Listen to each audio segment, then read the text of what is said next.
Bismillahirrahmanirrahim. My name is Dr. Amber Rashid, and today my topic of presentation is toxoplasmosis under supervision of Professor Dr. Saira Afzal. In this presentation, I shall be explaining what is toxoplasmosis, agent, host factors, environment, how it is transmitted, how it clinically presents, and prevention based on diagnosis, treatment, control, health, education, specific protection, recent updates, and MCQs session at the end. At the end of the presentation, the participants will be able to describe the causative agents, the transmission, the prevention, and control of toxoplasmosis. According to World Health Organization, every year there are over 1 million cases of toxoplasmosis that is in European region and it's caused by contaminated food. Women, especially the women of childbearing age and pregnant women are at serious risk. And if they contract infection during pregnancy, then there can be serious consequences like miscarriages, stillbirths, and childbirth, child disabilities.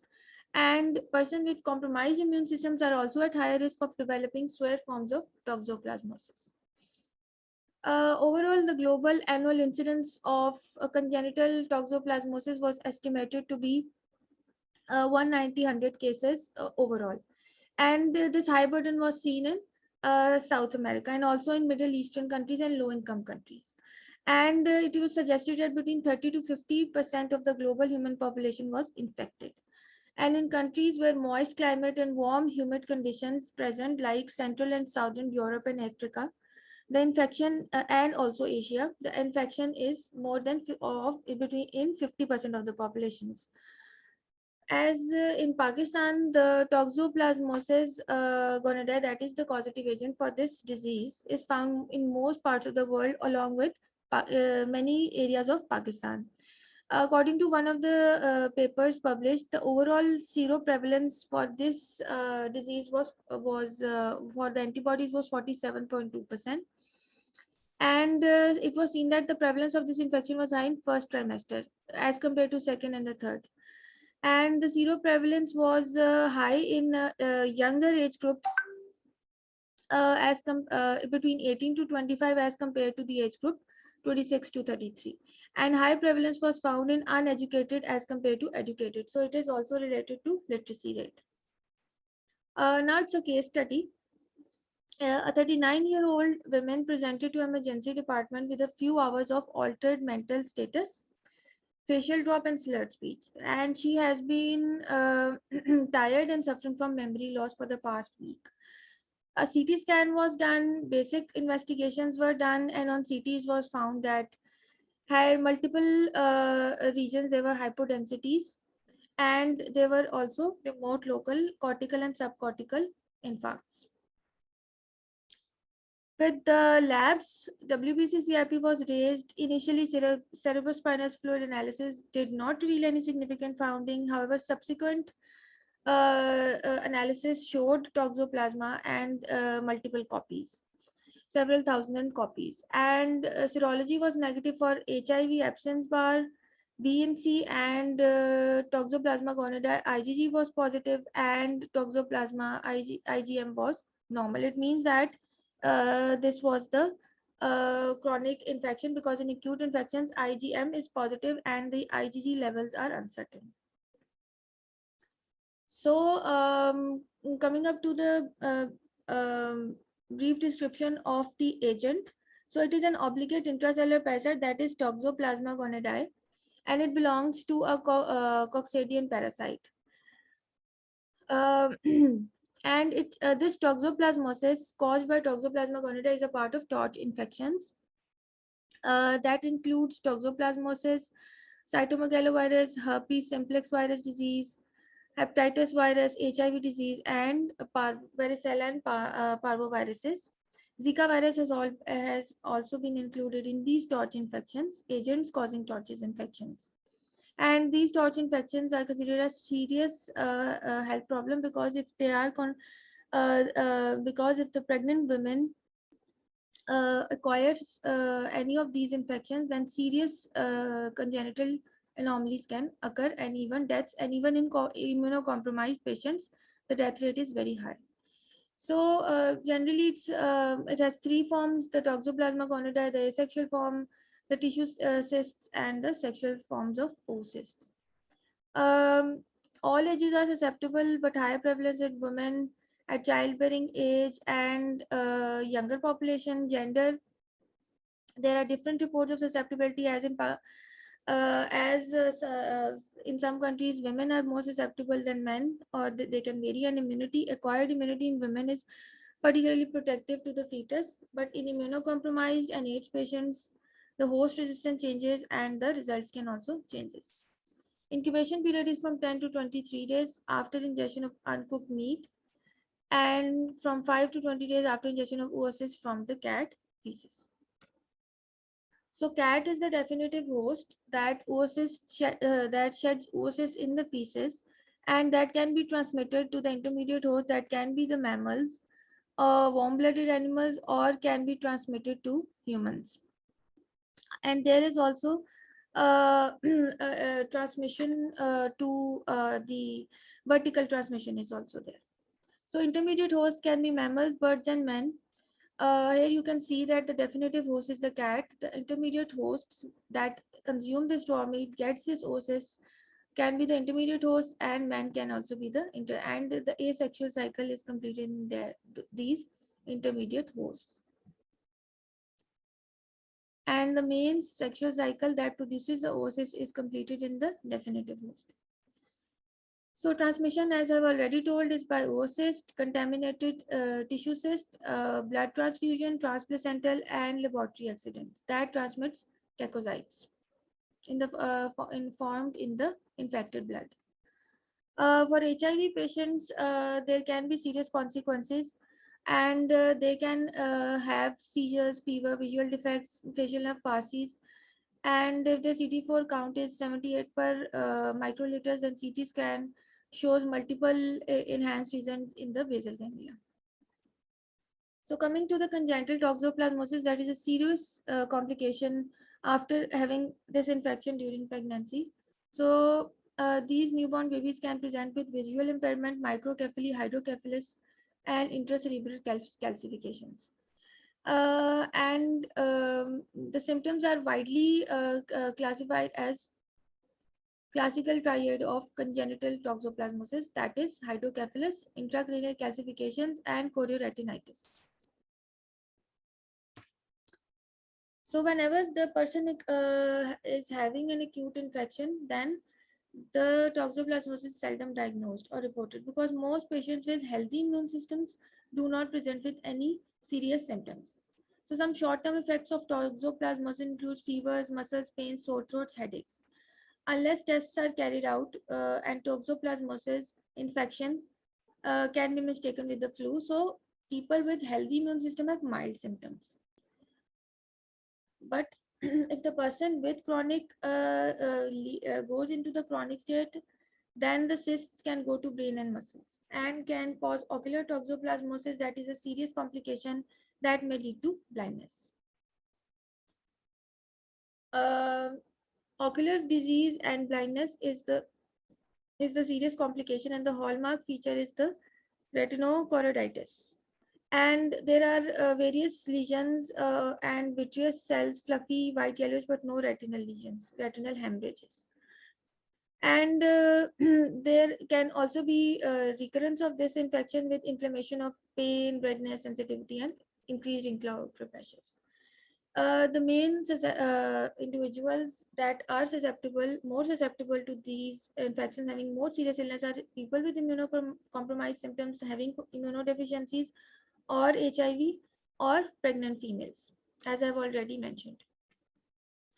So there are several preventive measures by which we can prevent this disease among the population, applying to all the levels of prevention, starting from the first level of prevention, that is the primary prevention, is health promotion and specific protection. Coming to the vaccine for this disease, The vaccine is present, and only one commercial vaccine is present, that is the Toxovax.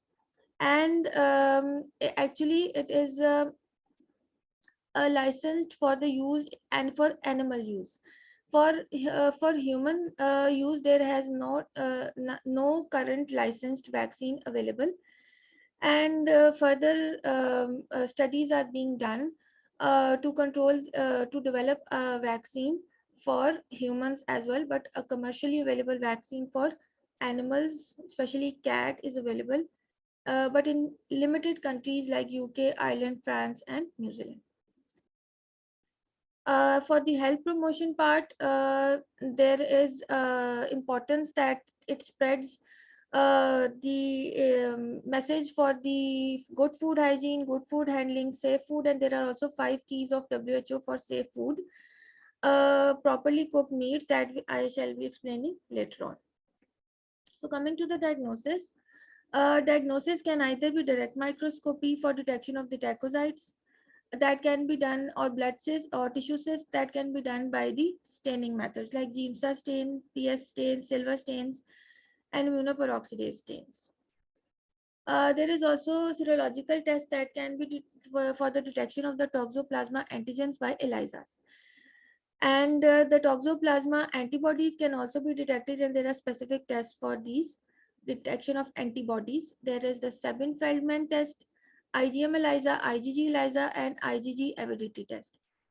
IgM ELISA is by IgM ELISA, IgG is positive in acute infections with varying concentrations of IgG. And if IgG is positive and IgM is negative, then the person is definitely having a chronic infection. There is also molecular diagnosis from animal inoculations, tissue cultures, and imaging methods, that is the CT scans. Gold standard for the antibody detection tests is normally this Sabin-Feldman dye test, and also now recently the IgM IgG has been, but previously the Sabin-Feldman dye test was as considered as gold standard. And now the test for detection of antibodies considered as gold standard is complement mediating neutralizing tests with live toxocytes, and alkaline methylene blue dye test is used, and re-incubation is done. And this is how the antibodies are detected. So if they are present in the serum, the serum binds, the serum antibodies binds to antigens and to kill tachyzoids, and the dilution of the test serum at 50% of are killed, and antibody titer of the test serum is the indication. And if it is done in amniotic fluid, it is done by PCR, IgM antibodies of fetal blood by ELISA. Role of IgG antibodies in diagnosing congenital toxoplasmosis is very important, and ultrasound for fetus is due for 20 to 24 weeks of gestation. So coming up to the treatment, combination of pyrimethamine and sulfadiazine or the second drug is used as a standard treatment therapy, and pyrimethamine is the core drug for the treatment of this disease. Alternate drugs can also be used if these drugs are not available, like spiramycin, trimethoprim, sulfadoxazole. If the patient is immunocompromised or having an HIV acquired immunodeficiency syndrome, then the drug of choice is cotrimoxazole, Depson, and pyrimethamine, atovaquone with pyrimethamine. And for congenital toxoplasmosis, oral pyrimethamine 1 mg per kg and sulfadiazine 100 mg per kg with folinic acid daily for 1 year is the treatment of choice. So control of this disease by vaccination, by food water safety, by public education, and by nanotechnologies. So control is the avoidance of human contact with cat feces is highly important measure. Changing of cat litter and safe disposal can prevent transmission. Pregnant women should avoid contact with kittens. Third is the care of meat. Avoiding avoid eating raw and undercooked meat, and heating and proper cooking is also important, and proper storage, cold storages of food is also important. So heating at 50 degrees for 4 to 6 minutes destroys the cyst and sterilizes the meat. So the basic other control measures I've already told that other than these consumption and hand hygiene, the prenatal and the antenatal screening to detect the toxoplasma infection in the woman of childbearing age is important. And screening of blood donors and organ donors is also important, as there is the uh, evidence for the transmission of this tachyzoids through blood. So for pregnant females, screening is important. Periodic screening of pregnant women with high risk for IgG, IgM antibodies to toxoplasmosis is recommended. And in pregnancy, the drug of choice is spiramycin, not pyrimethamine. So this is the WHO 5 keys to safer food. And these 5 simple keys to safe food and healthy is the keep clean, separate raw and cooked, cook thoroughly, keep food at safe temperature, and use safe water and raw materials. So now there is time for some recent advances. This was a recently published article that was an epidemiological survey of Toxoplasma gondii and risk factors in ruminant species in Khyber Pakhtunkhwa province. And is a very common infection in several districts, especially the rural areas. And toxoplasma infection is mainly associated with different geographic features. Sorry, the presence of pets, the low hygiene water systems, livestock that are mostly dependent on outdoor drinking waters, and there was no significant that can be later on explained. When the results were seen, the seropositivity of T. gonadai was higher in sheep, and Mardan was found to be the affected among the districts that were under studies. So it was seen that the geographic area, the hygiene conditions, and these are important, and therefore there is an there is a need for an advanced screening performance that needs to be investigate the disease continuously in order to prevent the spread in these regions. This paper has been recently published where there are efforts are being done for the development of human toxo IgG ELISA kits. And the main purpose of this study was to assess the diagnostic value of this, the recombinant SAG1 antigen of T. gonadai screening in humans through this ELISA kit. And actually, the results were obtained, and some false positive results were also obtained. So this efforts are still being done, but these efforts, scientists have not been successful in developing such a kit for detection of this toxoplasma antigen. And this was also the paper for prevalence of toxoplasmosis in pregnant women. And it was seen that there was a toxoplasma gondii IgM antibodies and IgG in pregnant women was detected, and women were vulnerable to this toxoplasma, and there is a need to provide health education to pregnant women, control measures, especially in this district Sawat, to the people there where the transmission is high. So now it's time for the MCQs. The first MCQ is toxoplasmosis infection of Toxoplasma gondii and known for the host of domestic cats. So which of the following is the most common mode of infection to humans from these definitive hosts, that is cats? Either it's blood transfusion, it's ingestion of oocyst, it's ingestion of tissue cyst, or it's transplacental. B. Yes, it's B. It's the ingestion of oocyst, because the oocyst matures in this cat, that is the definitive host, and is removed in the feces. So B is the right option. Infection of Toxoplasma gondii can manifest in many different ways. Which of the following types results from congenital infections, that is reactivated patient in latent teens or 20s. Either it's acute, either it's disseminated, it's CNS, or it's ocular infections. They are reactivated. C. I mentioned that reactivation can occur and can cause serious retinal ocular infections with redness and swelling of eyes, and even can cause blindness if the disease has a long history. So ocular, D is the right option.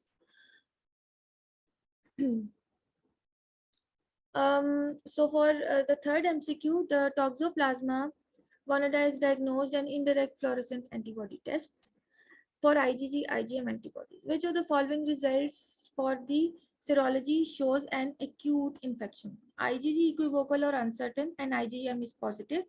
IgE is positive and IgM is uncertain.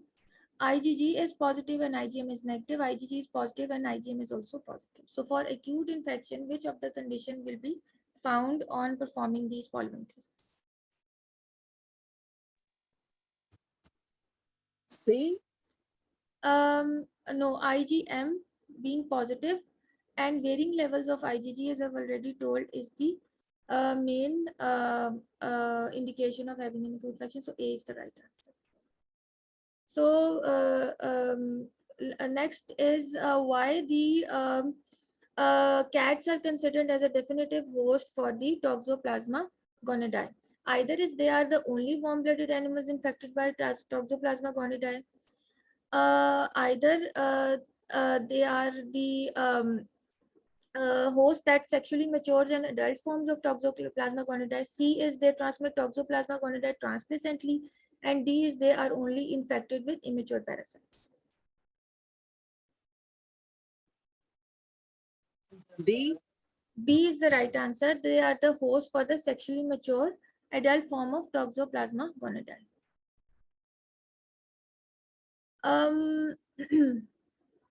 A 24-year-old primiparous woman on her 8th month of gestation develops positive IgM titer for the first time.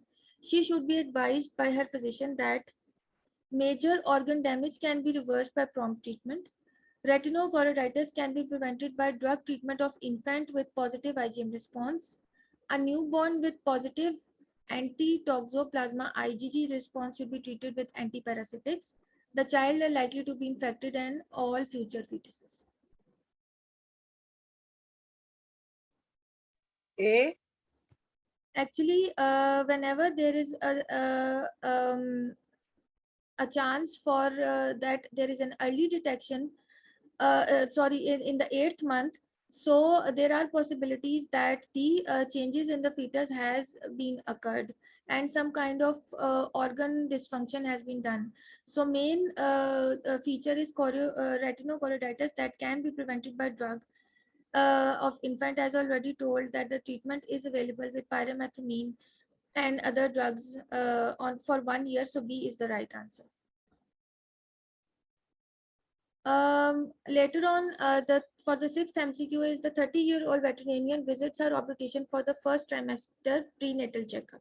She has no complaints, and the routine physical has mild cervical lymph. She is prescribed spiramycin but is non-compliant. Her baby born with hydrocephalus and cerebral infections.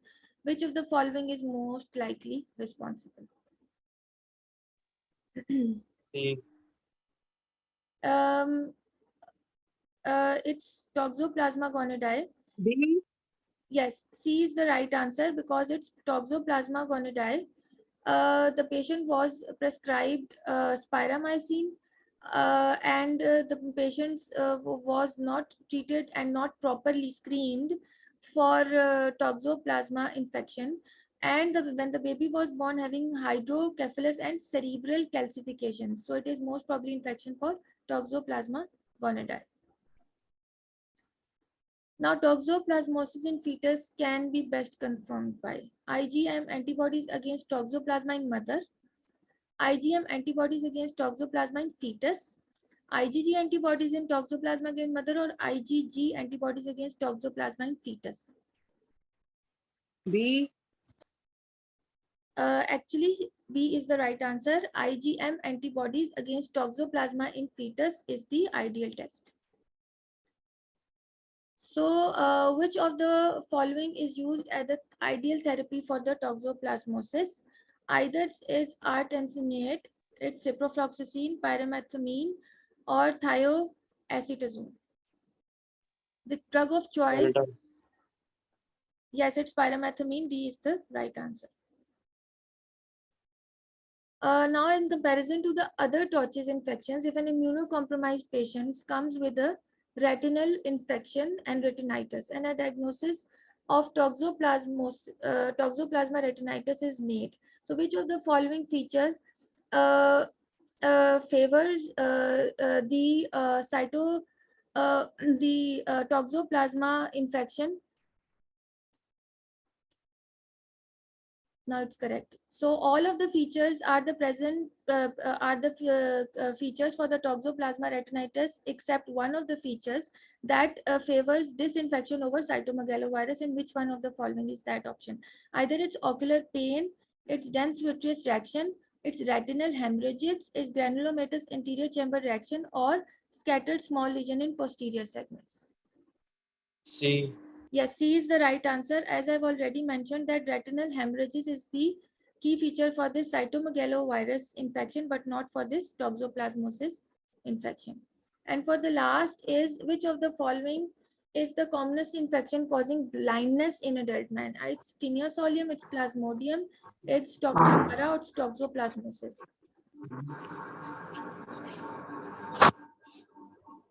Among these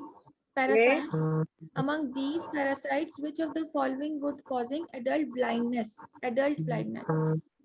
D. Yes, it's toxoplasmosis because it's very common complication seen in toxoplasma infection. Saki, and thank you. Thank you very much, Dr. Amber. Very nice and very informative presentation.